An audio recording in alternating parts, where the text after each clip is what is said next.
Thank you for joining us today at our live Q&A. We're very glad that you were able to join in, and we're certainly excited about our guests. So we would like to welcome Dr. Catherine Bailey to the question and answer session, as well as Amy Kelly, Director of the West Virginia Behavior and Mental Health Technical Assistance Center. So welcome, ladies. We're so glad you were able to join us today. Thank you. Joanna and I have a couple questions that we've received, and we're really excited to speak with you guys and get some information and hopefully provide a lot of insight and support for educators this school year. So Joanna, do you want to go ahead and get started? Sure. Catherine and Amy, we're so glad to have you. Can you guys tell us a little bit about your roles at the West Virginia Autism Training Center? Catherine, would you like to go first? Sure. So I'm an autism specialist and licensed psychologist at the West Virginia Autism Training Center. In my role, I do psychological and educational assessments, counseling, consultation with families in schools, and then also trainings for parents. All right. Well, as Lee said, my name is Amy, and I'm the director of the Behavior and Mental Health Technical Assistance Center. We are housed here at the Autism Training Center, but we are funded through a collaboration with the West Virginia Department of Education, Office of Special Education, and the Autism Training Center. The TA Center is the hub of early childhood positive behavioral interventions and supports, school-wide PBIS, and mental health first aid. We also house 6 behavior support specialists that support teachers, administrators, and school leadership teams across the state. Great. All right. Well, I think we're just going to jump right into our questions that we've received. So I'll start out with the first one. And if you'd like to take turns, you're both welcome to join in on answering the questions. But I'll let Amy, if you wanted to start with answering this one, and then Catherine can add to that. So the first question is, what do you feel are some of the most helpful ways that educators can support and connect with students this school year? Okay, well, Lee, I think the first thing is that educators need to recognize that COVID is a stressor. And for some, it may have been or is still a traumatic experience, but in the very least, it was and continues to be very disruptive. So a lot of our kids, they're coming back to school, whether that's virtual or face-to-face, they're going to need time to process and to learn what, this new environment looks like in our schools, what the new expectations are. Teachers can absolutely build relationships and make those connections with their students, but first and foremost, it's making them feel safe and that they matter. And simple things like teaching those classroom and school-wide expectations, and that's virtual or face-to-face, that's going to make our students feel safe. Using a student's name in a positive way will make our students feel like they matter. And teachers can make connections by just those basic things that teachers have always done, but asking students about their interests or having conversations around things that are happening in their lives, and always making sure that you're following up with the kiddos that may pop up on your radar for possible signs of trauma. But, whatever it may be, it needs to be a priority because educators still have that opportunity to be that one caring adult.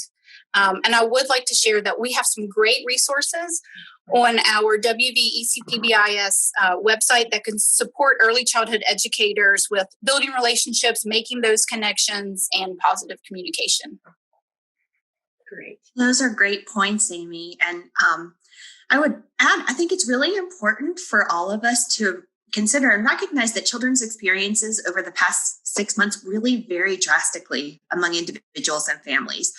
And we know that populations who may have been disadvantaged financially and whatnot pre-COVID are struggling the most right now with potential unemployment, financial constraints, food security even, and healthcare access. So for students who come from a more financially stable background and have those distance learning resources, such as adequate technology, the quarantine in some ways may provide a kind of a reset with a slower schedule and whatnot, more family time to foster more creativity. But that's not the case for other kids. So I guess what I'm saying here is consistency and structure for all kids are really important to their feelings of security.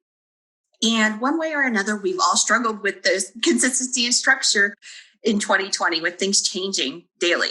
So reestablishing those daily routines, whether it is face-to-face or virtually for our kids, and they both look different, is really imperative. And as much as possible on the virtual end, I would say try to encourage active participation. Cameras on, having students respond, and whether it's small group meetings or even weekly virtual drop-in office hours to have that one-on-one connection. And then maybe, and Amy kind of touched on this as well, schedule some check-ins with those students who need the extra support. Mm-hmm. Absolutely. Yeah. I love that you said doing some of those one-on-ones, because maybe some of those students struggle with that whole group instruction, but that one-on-one time would give them that little bit of security to be able to talk to you a little more. Absolutely. Yeah. So Amy, I know the TA Center works throughout the whole state of Virginia, and schools. Some teachers may be familiar with you, other ones may not. So can you tell us a little bit about services with the TA Center for educators in schools? Yes. So we provide several trainings for educators, from trauma to challenging behavior, and self-regulation, self-care, which is a really big one. It was big before COVID, and it's really big now. Emotional literacy and mental health first aid. We also, another big one is classroom management. On our website, you can find a request for technical assistance. You can also find a menu that you can select from, based on your need. But all of our projects have websites with a plethora of resources, and some are specific to COVID. Some right now are geared toward families. So if there are families watching and would like to access those resources, I know that we're going to share the websites and the links and all that type of thing. So, it's not just geared toward educators. There are resources for families as well. And we have our YouTube channel, which has multiple resources that may be useful right now. So some of those, just to give you a few examples, are some systems and supports for reentry, emotional regulation, building relationships, and exploring emotions. So that's just a little short kind of glimpse at what we do. But, we work across the state. Like I said, we have those 6 behavior support specialists that we just try to meet the need and do as much as we can for what's best for all of our students. Well, thank you so much, Amy. And really, I'm excited to be able to share all of those resources that you mentioned. I think that it's definitely going to be wonderful resources for teachers with lots of information, and families as well. Mm-hmm. So I think that kind of definitely ties into the next question that we received, which has to do with the challenges that educators are going to face in the classroom setting. And so what do you anticipate is likely to be the biggest challenge that educators will face? And what are your suggestions on how educators can address this challenge?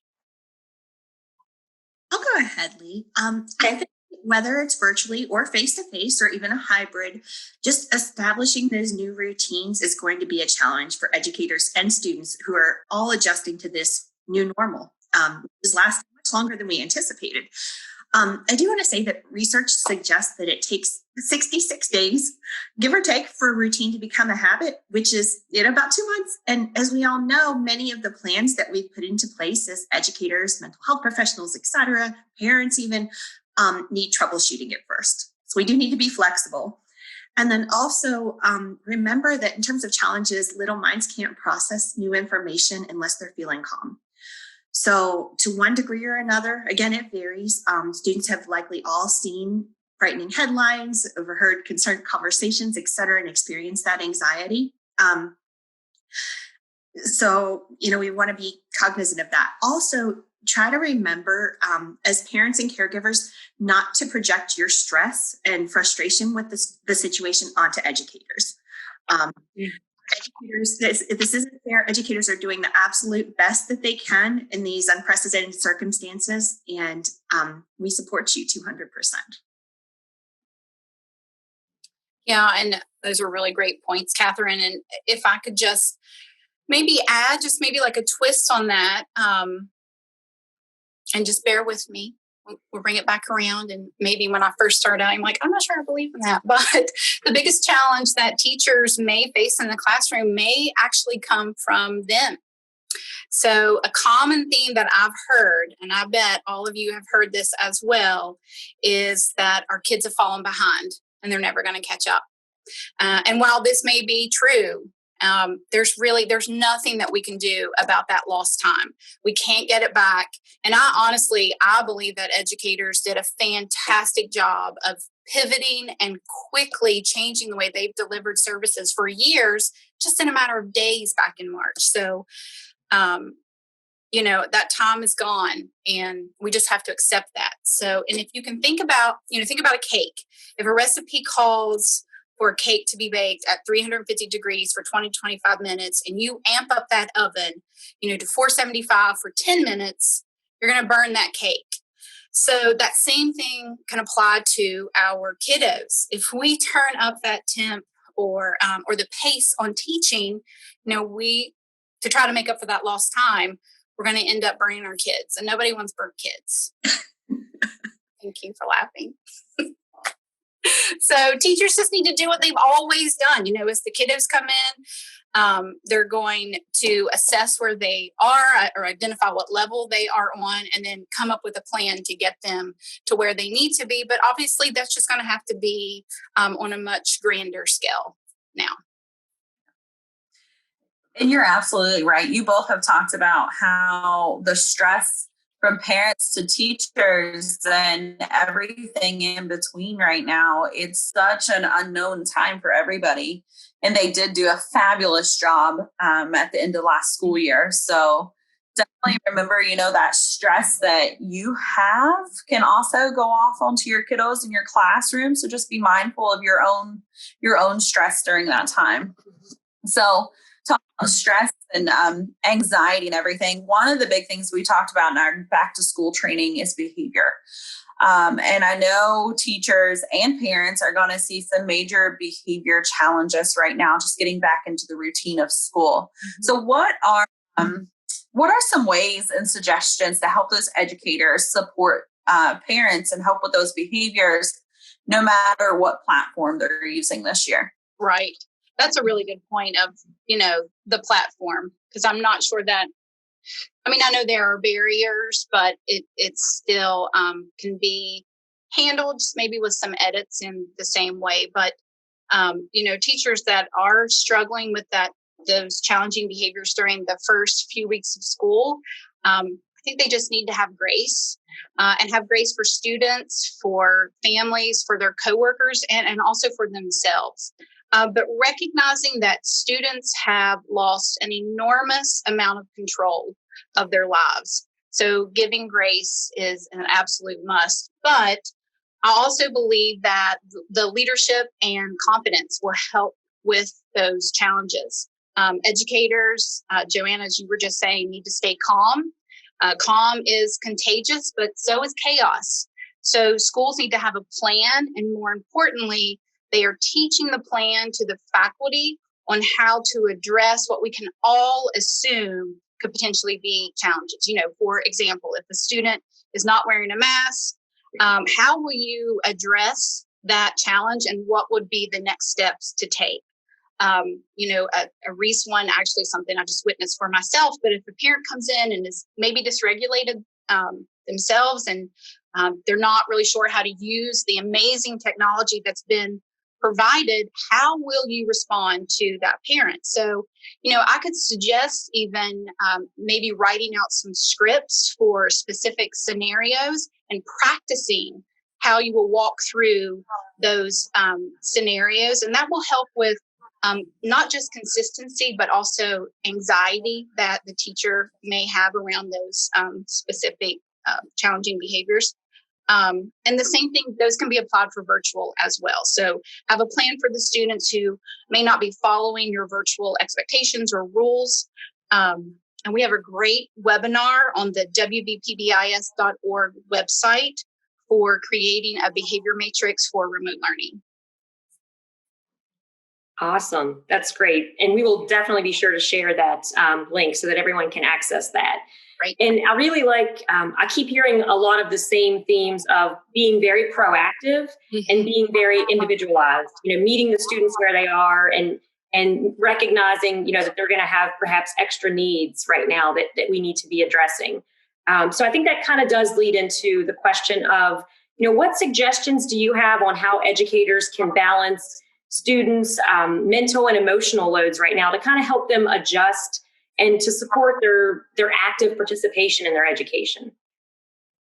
Thanks, Lee. Self-care is so important to educators, and I'm so happy that you asked this. I think that we all can agree that educators, generally speaking, are some of the most selfless individuals who I would say have a tendency to put the needs of everyone else first, including kids.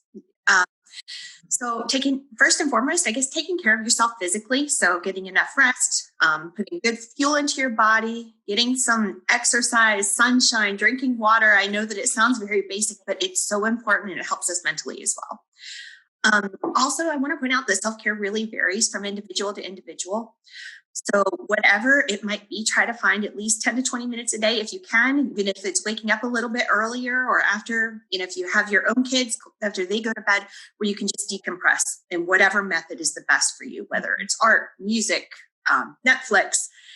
Also, try as much as possible to be aware of your own emotions and recognize when you need to take a break. Don't be afraid to say no if you need to cancel an engagement or something like that because you're feeling overwhelmed and overstimulated. And then again, with that said, social support, even virtually, to one degree or another, is more important than ever right now. We know that lack of social support is linked to depression and anxiety. So try to make time to connect with the positive people in your life. Mm-hmm. Yeah, that's really, Catherine, I don't even know that I have much to add to that, except I would just making sure that our educators, just like we were saying for our students, are taking time to process everything that's changed in the school environment and asking questions when they don't understand, or maybe if they don't agree with a policy or a procedure. If an educator would find themselves in distress, because they don't believe that school should be back face to face, or they don't feel like other teachers are following the guidelines that were set in the school, or whatever it may be, that you just need to make sure that you're speaking to your administrator. Not voicing your concerns could eventually just cause more harm, but also accepting that just because you are having the conversation, that doesn't mean that the situation will change. But more than anything, at least the administrator is aware of your concerns and can provide that extra support if needed. And I love everything you guys said about self-care, because we all know we can't pour from an empty cup. So once we get our own emotions regulated, how can we help support the students' emotions, their mental needs, their emotional needs throughout this time, whether they're face-to-face or virtually? Mm-hmm. Well, I know, Joanna, 6 months ago, helping our students who were struggling with, mental health challenges became a major concern. In the very beginning of the virtual learning, when students started dropping out of sight, a lot teachers lost contact with them, and their anxiety was really, really high. I have some personal friends that were ready to just jump in their car and go try to find these kids.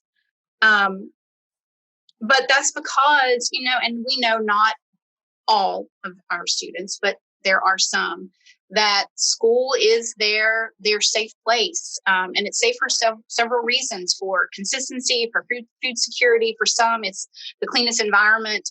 that they live in, and for some, it's where they receive their mental health support. So the only thing that I can really recommend that educators do is just their absolute best.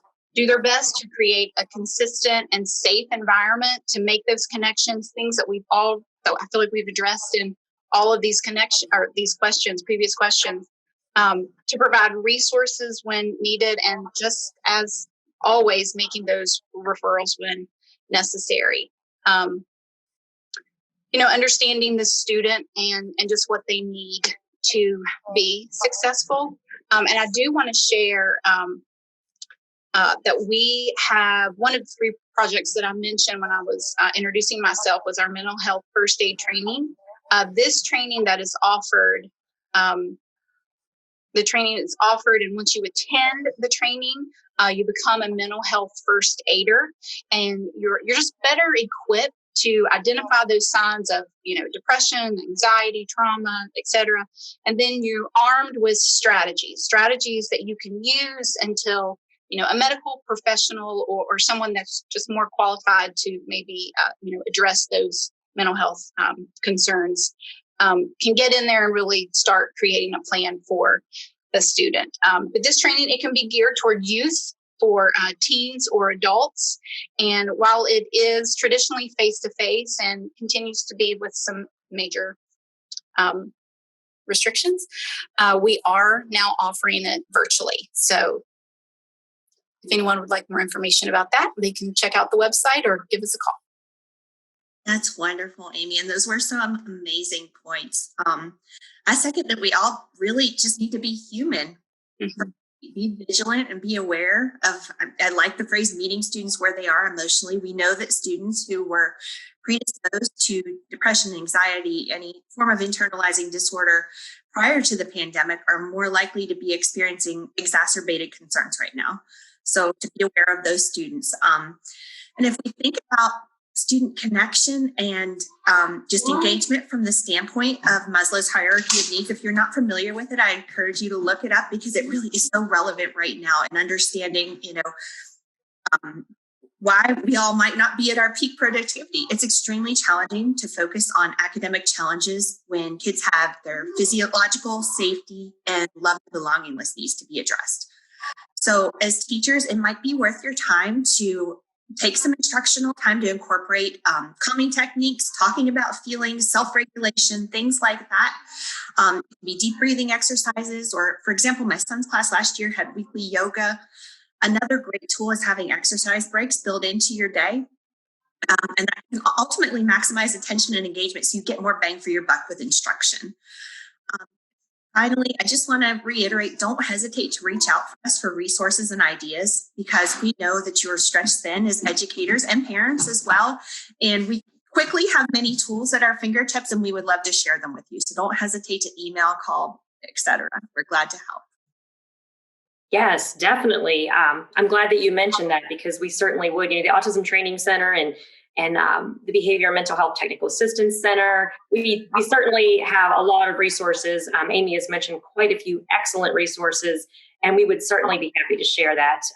So I think that pretty much covers all of the questions that we had received. I would just like to give each of you an opportunity to share any thoughts or any other comments that you might have that we maybe didn't already address. I would like to add that we have the opportunity to do some work with Metro News, and we came up with 2 really, actually 3. There's one that's autism specific, but for the TA Center, we had created 2 really useful tools for the current time. So they're all geared toward COVID, and they're geared toward families. And the reason we geared them toward families was because we felt like educators could take that information and apply it to their classroom a lot easier than than a parent may be able to take resources geared toward an educator and apply it to home. So the early childhood project, their theme is all hands on deck, and it's great information to support parents with just understanding the importance of routines and teaching expectations, and then providing feedback to their kiddos. And then for the school-wide PBIS, it was superpowers. And it's geared toward helping parents to feel empowered, to talk about change, boost safety, strengthen resiliency, but then also tools to just help kids talk through their fears. So it's a lot of great information. And again, that'll be in the resources that we link, but I encourage you, no matter what your role may be, to check those out. Awesome. All right, Joanna. Well, we appreciate everybody who is looking at this video. Like they said, if there's anything that comes up and you're like, oh, I'd love to have that resource, reach out to any of us. We'll put all our emails in the note. You have those. So feel free to reach out to us and we'll try to help you the best we can. Definitely. Absolutely. Yes. Thank you guys so much for joining us. And please be sure that you do check out the details and description for the video for all of the links that we've been mentioning. Thanks a lot. And we certainly hope that you have a great, healthy, and safe school year.